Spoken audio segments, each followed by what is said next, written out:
What it do, bruh? Talk of the town, Nintendo, Doc Trey, still holding it down, still make the best games, and you know this, bro. It's the truth. You don't like it, you can have that seatbelt. Alright, so you guys have heard me tell you time and time again that you can't focus specifically on the raw specs of a console when you're trying to see what the console is actually capable of doing. I've said this for years, okay?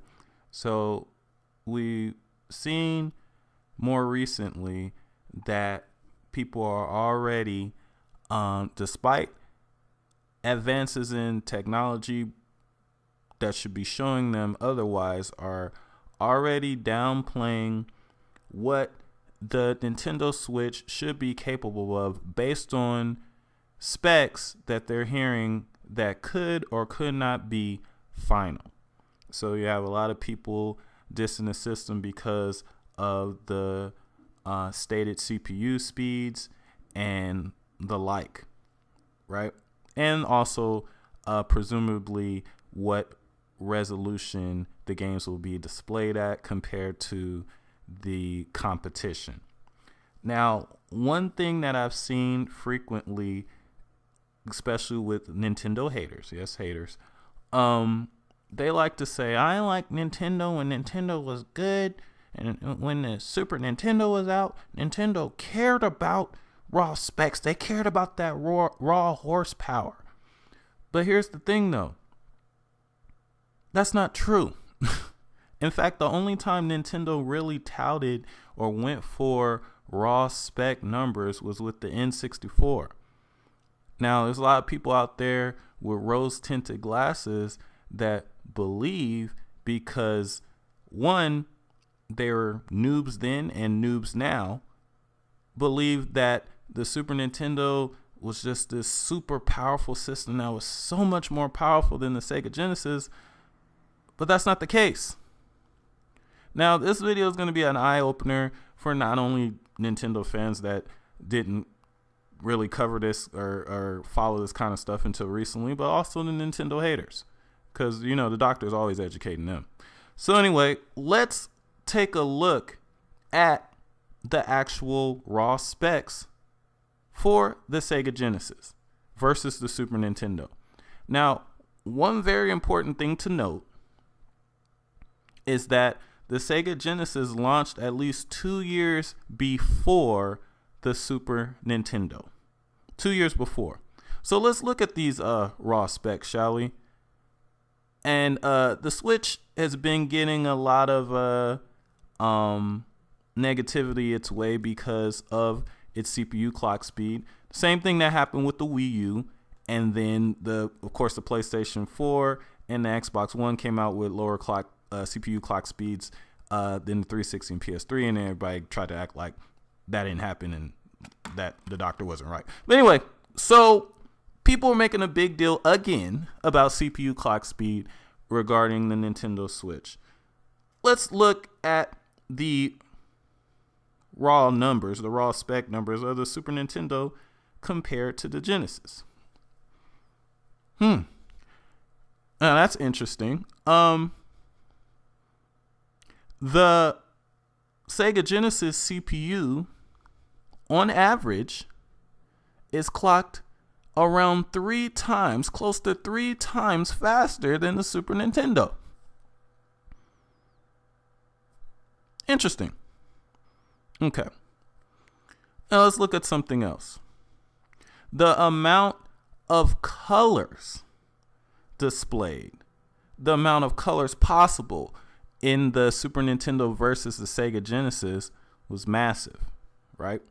We have 64 versus thousands. Or I'm sorry, we have 512. Sorry, I'm not looking at the sheet right now. I had to re-record this video. Anyway, 512, and I think because of flickering, they're able to do a visual trick that makes it look like it's more. So they're pretty much every half frame there is doing a trick to make it look like the Genesis is capable of more colors than it actually is. Now, but that's still 512 versus thousands on the Super Nintendo. I think it was like 20,000 or something crazy, or maybe 60,000. I don't remember. But it was a lot. Okay. The amount of colors displayed is also a big amount. Now, when you look back on the Fanboy Wars, people will say, oh, Super Nintendo multiplats looked far and away better than Sega Genesis ones. But here's the thing. Nintendo made two very smart choices at that time, at least, that swayed in the Super Nintendo's favor when it comes to visuals. One, Nintendo noticed that colors would show more of a difference at that time to people than resolution. See, we use very blurry, nasty looking TVs back then, so it was harder to tell the difference. What people don't realize is that the Sega Genesis displayed games at a higher resolution than Super Nintendo games on average. So you're looking at this spec sheet that's showing that the Super Nintendo is theoretically capable of displaying a higher resolution than the Sega Genesis. That's all well and good, but the fact is, according to what I've found, not only did only a couple games even utilize that resolution, but even when they did, it wasn't even during gameplay. It was during menu screens and static images. That low resolution that you're seeing there for the Super Nintendo, that is the resolution that 99% of Super Nintendo games ran at, which was lower than the Sega Genesis.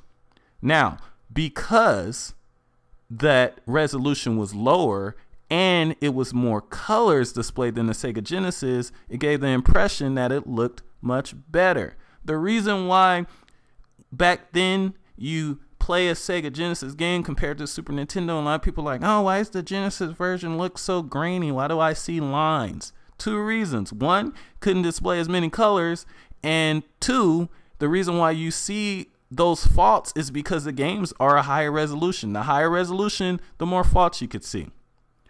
Nintendo took advantage of that by utilizing a blurrier resolution and more colors.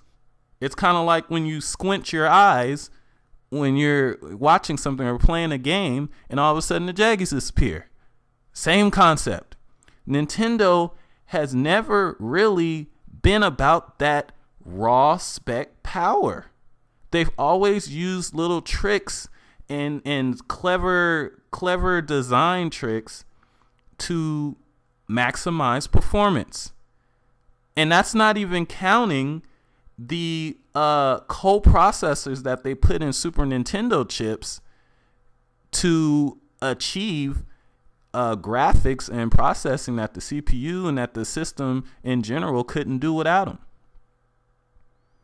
Nintendo has always been kind of a step ahead when it comes to getting the most out of a system. They've never focused on raw specs. They've always tried to do it smarter and not harder. Now that's it.